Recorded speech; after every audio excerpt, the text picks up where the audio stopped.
क्या आपने कभी सोचा है कि जीवन की सारी भाग दौड़, दुख और बेचैनी के पीछे आखिर हम खोज क्या रहे हैं? शायद सिर्फ शांति, एक ऐसा मौन जो भीतर तक सुनाई दे। आज हम आपको लेकर चल रहे हैं उस यात्रा पर जो हजारों साल पहले एक राजकुमार ने शुरू की थी और जो आज भी हर बेचैन आत्मा के लिए रास्ता बन सकती है। नमस्कार दोस्तों, आपका स्वागत है महाबोध टीवी में, जहां हम जीवन को समझने और आत्मा की गहराई तक जाने की कोशिश करते हैं। आज की यह कथा ध्यान और शांति की खोज, भगवान बुद्ध की प्रेरणादायक कहानी न सिर्फ आपको एक नई दिशा देगी बल्कि शायद आपका जीवन बदल दे। दोस्तों, बहुत समय पहले की बात है जब धरती पर अज्ञान, दुख और अस्थिरता का घना अंधकार छाया हुआ था। मानव अपने ही दुखों में उलझा हुआ था, क्रोध और मोह की जंजीरों में जकड़ा हुआ था। तभी इस संसार में एक ऐसा प्रकाश प्रकट हुआ जिसने न केवल ज्ञान की रोशनी फैलाई बल्कि शांति, करुणा और आत्मबोध की अमिट छवि रच दी। उस दिव्य प्रकाश का नाम था सिद्धार्थ, जो बाद में भगवान बुद्ध के नाम से समूची सृष्टि में विख्यात हुए।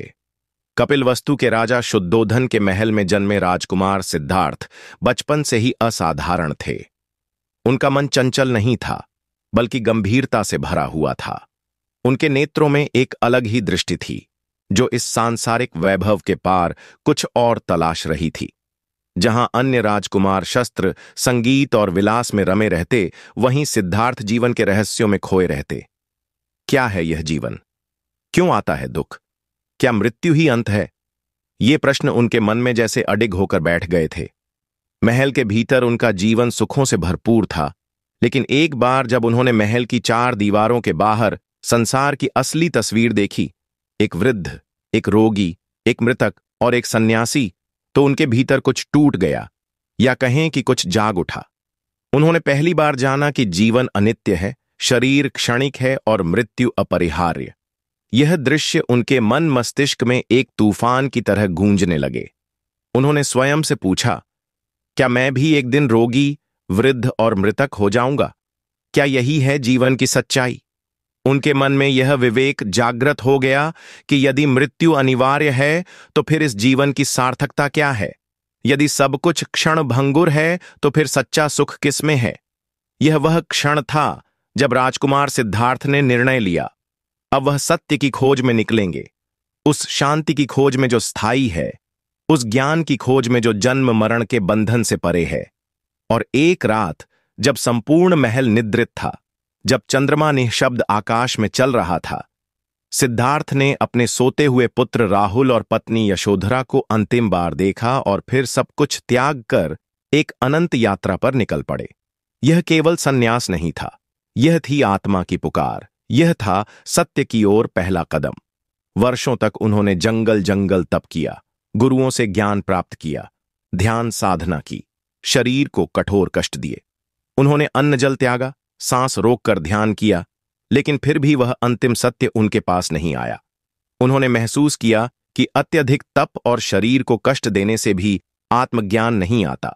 एक दिन जब वह निर्बल होकर नदियां के किनारे बैठे थे, तभी एक बालिका सुजाता ने उन्हें खीर खिलाई।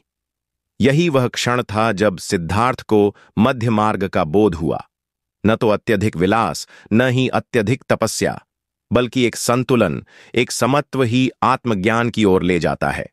इसके बाद वह चले गए बोध गया और वहां एक पीपल के वृक्ष के नीचे बैठ गए, यह संकल्प करके कि जब तक उन्हें पूर्ण सत्य का ज्ञान नहीं हो जाता, वह वहां से नहीं उठेंगे।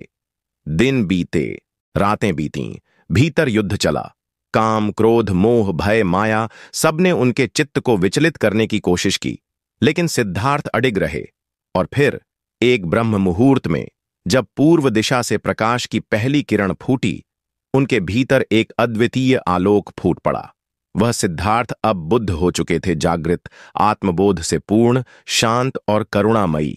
इस आत्मज्ञान के क्षण में उन्होंने जाना कि जीवन दुख से भरा है, लेकिन उस दुख से मुक्ति भी संभव है। उन्होंने जाना कि इस दुख का कारण है तृष्णा, और जब तृष्णा समाप्त होती है तो निर्वाण संभव है। उन्होंने चार आर्य सत्य और अष्टांगिक मार्ग का बोध प्राप्त किया, और यही बना उनके उपदेश का मूल स्तंभ। दोस्तों, भगवान बुद्ध ने ज्ञान प्राप्ति के बाद अपने पहले उपदेश के लिए सारनाथ का रुख किया, जहां उन्होंने 5 पुराने साथियों को धर्मचक्र प्रवर्तन सिखाया। यह केवल एक उपदेश नहीं था, यह था एक युग का आरंभ। उन्होंने धर्म का चक्र चलाया जो आज भी अचल गति से चल रहा है। वह लोगों को न तो ईश्वर की पूजा करने को कहते थे, न यज्ञ, न बलि। उन्होंने कहा, सत्य को स्वयं खोजो, अपने भीतर झांको और ध्यान के माध्यम से आत्मा की गहराई में उतर जाओ। ध्यान उनके मार्ग का मूल आधार था। वे कहते थे, ध्यान से मन शांत होता है, शांत मन में ही विवेक जागता है, और जहां विवेक है वहां शांति स्वतः है।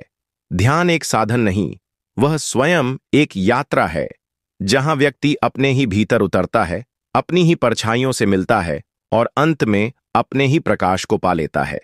बुद्ध का जीवन यही सिखाता है कि बाहर की दुनिया कितनी भी सुंदर या कुरूप क्यों न हो, अंततः शांति का स्रोत केवल भीतर है। जो व्यक्ति अपने भीतर ध्यान की रोशनी जलाता है, वही सच्चा जागृत है। उन्होंने बार बार कहा, अप दीपो भव, स्वयं दीपक बनो। दूसरों से अपेक्षा मत रखो कि वे तुम्हारा मार्ग प्रशस्त करेंगे। ध्यान के माध्यम से अपनी अंतरात्मा को प्रकाशित करो और वही प्रकाश अंततः तुम्हें इस जन्म मरण के चक्र से मुक्त करेगा। उनका जीवन करुणा की मिसाल बन गया। वह राजकुमार से सन्यासी बने और सन्यासी से गुरु, लेकिन हर रूप में उनकी आंखों में वही शांति, वही धैर्य, वही अंतर्दृष्टि झलकती रही। उन्होंने भिक्षुओं की एक बड़ी संगति बनाई, लेकिन कभी भी किसी पर विचारों को थोपने की कोशिश नहीं की। वह कहते थे, विश्वास करो, लेकिन आंख मूंद कर नहीं। प्रयोग करो, अनुभव करो, फिर विश्वास करो। उन्होंने किसी जाति, धर्म या लिंग में भेद नहीं किया। उनके लिए हर व्यक्ति आत्मा था जो दुख से मुक्ति चाहता था और इसलिए योग्य था ध्यान और ज्ञान का। उन्होंने अछूतों को भी भिक्षु बनाया, स्त्रियों को भी संघ में प्रवेश दिया और एक समतामूलक समाज की नींव रखी, जहां मनुष्य केवल मनुष्य होता है और कुछ नहीं। भगवान बुद्ध का संपूर्ण जीवन यही कहता रहा, दुख से भागो मत, उसे समझो। जीवन को त्यागो मत, उसे जागरूकता से जियो। मृत्यु से डरो मत, बल्कि ऐसी जीवंतता से जियो कि मृत्यु भी एक उत्सव बन जाए। उनकी वाणी में आग नहीं थी, लेकिन शीतलता की वह शक्ति थी जो भीतर तक जलती हुई क्रोध की आग को भी शांत कर दे। उनकी चाल में वेग नहीं था, लेकिन ऐसा संतुलन था जो असंतुलित जीवन को भी स्थिर बना दे। उनके मौन में संगीत था, उनकी दृष्टि में गहराई थी और उनके स्पर्श में करुणा थी। आज जब हम इस अराजक, बेचैन और अशांत समय में खड़े हैं, बुद्ध की यह कथा फिर से हमारे जीवन को छूती है। वह हमें याद दिलाती है कि दुख अपरिहार्य नहीं है और शांति कोई कल्पना नहीं, बल्कि अभ्यास और ध्यान का परिणाम है। उनका जीवन एक चलती फिरती प्रेरणा है जो यह बताती है कि हम सभी में वह शक्ति है जो भीतर झांक कर ध्यान द्वारा अपने ही भीतर एक बुद्ध को जन्म दे सकती है।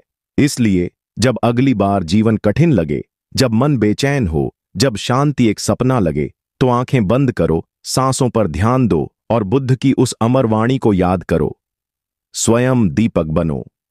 क्योंकि वही दीपक है जो अंधकार से पार ले जाएगा, क्योंकि वही ध्यान है जो तुम्हें तुम्हारे ही भीतर के बुद्ध से मिला देगा।